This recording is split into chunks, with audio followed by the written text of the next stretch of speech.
Hello everyone, welcome back to my channel, and in today's class we are going to study about the loops in programming. These are the basic part of Python, so understanding this will be a great deal into knowing what we are up to. Okay? So let's start with what is a loop. Loop is used to execute a block of code repeatedly. It helps reduce redundancy, makes code cleaner and more efficient. A loop repeat a block of code. For example, for I in the range 3, if I command to print hello world, it will print the hello world 3 times. Alright? Let me show you the same in the collab. For I in range 3, print hello world. Let's print it. Hello world is printed 3 times. Okay? So this is what the basic understanding of loop is. Next part will be, why do we need a loop? To perform repetitive tasks easily. It saves time and effort. For example, you have given a task as a data scientist, you have given a task to um, filter out the data of healthcare industries for various, like for dental, for dermatology, and for cancer and gastric, all kind of healthcare you are asked to look into. So for each, I don't think you are going to command the code each time for each website or for each hospital or for each data type. Like for this one, do that and do that and do that. You will just put a loop on that, and the code will keep on executing by itself. So in this way, it will save time and your effort as well. Also, it will improve the code readability and scalability. For example, here is a simple method of why do we need loop. If you want to print 1 2 3 4 5, and we are giving separate command for each time, like print 1, print 2, print 3, print 4, print 5. Okay, so it will take a lot of time for us to type the same thing. And if for I in range 1 to 6 I am asking to print I, then it will definitely automatically print 1 to 5. Okay, 6 will not be like the part of the print, because the end range is always excluded. Okay, let me show you the same in the collab.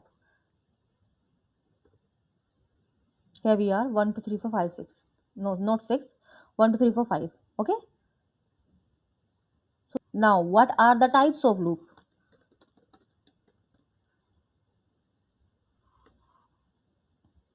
Types of loop are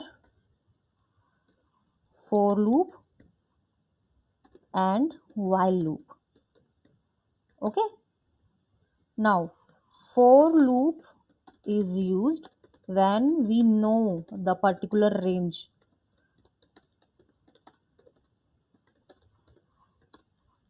All right, and while loop we use when we are putting conditions. सो ये logical है, ये जो while loop है ये हमें decision making में help करता है. ऑन द अदर हैंड जो फोर लूप है वो डेटा प्रोसेसिंग में हेल्प करता है.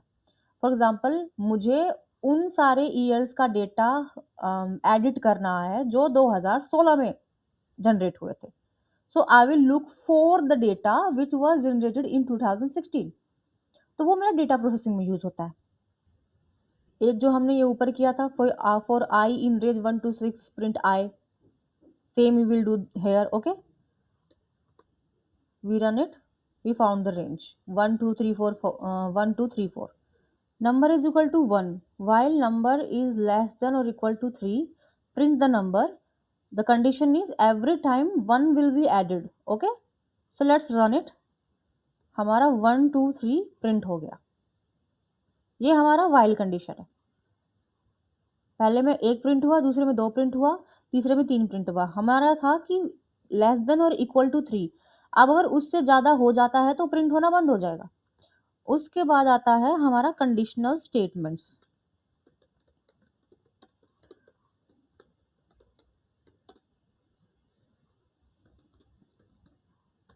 Okay, so first one will be, let's use hashtag ताकि हमें कंफ्यूजन ना रहे. First one will be break. The code will exit.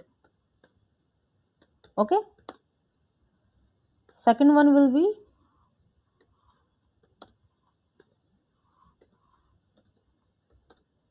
continue,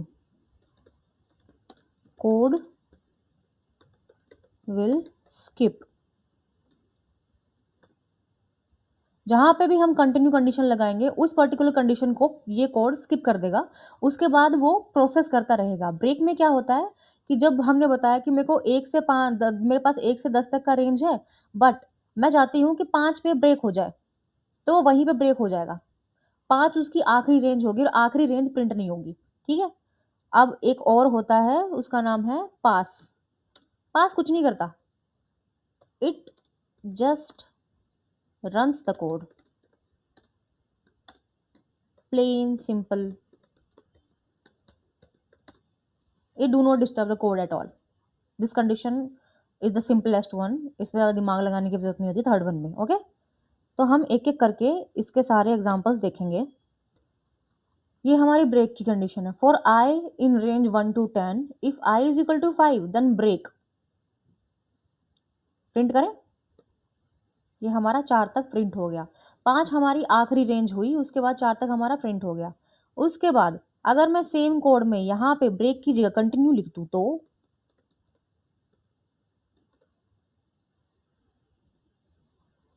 तो ये 5 को स्किप कर देगा, बाकी सारा प्रिंट कर देगा। Here it is 1 2 3 4 5 skipped 6 7 8 9। अब अगर मैं पास लिखूं ब्रेक की जगह और फिर इस कोड को रन करूं तो कुछ नहीं होगा, कोड सिंपली पूरा प्रिंट हो जाएगा। जो हमारा रेंज है वो पूरा प्रिंट हो जाएगा 10 को छोड़ के, क्योंकि रेंज का आखिरी जो डेटा है, जो इंटीजर है, वो हमारा आखिरी रेंज जो है वो प्रिंट नहीं होती। ओके, अब इसके बाद आती हैं कॉमन मिस्टेक्स जो हम करते हैं।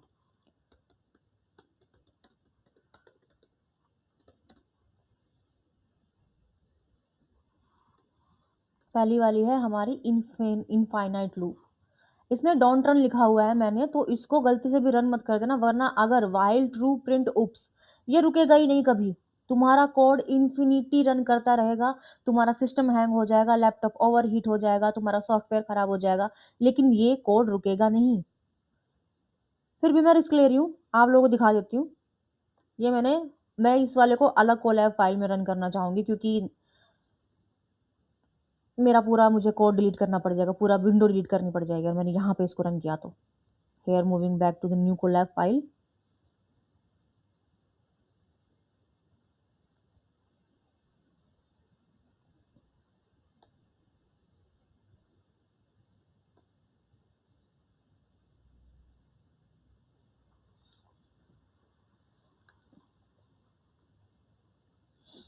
अगर मैं इसको रन करूं तो गैस करो क्या होगा। आपको लगता है सिंपल एक उप्स प्रिंट होगा? नहीं, here it is, this code will keep on running. और मेरा लैपटॉप हैंग हो गया, मुझे विंडो कैंसिल करनी पड़ेगी। ना स्क्रॉल हो रहा है ना कुछ हो रहा है। तो ये हमारा पहला मिस्टेक है जो हम करेंगे। दूसरा है इनकरेक्ट आइडेंटिशन, और तीसरा होगा रॉन्ग कंडीशन लॉजिक। ठीक है, हर एक का एक एग्जाम्पल मैं आपको दिखा देती हूँ यहाँ पे।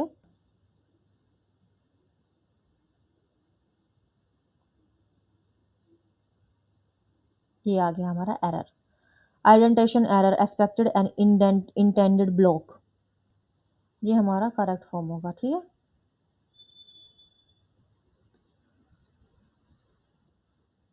अब ये हमारा होगा रॉन्ग कंडीशनिंग का। For i is equal to 1 while i is less than equal to 5 print I.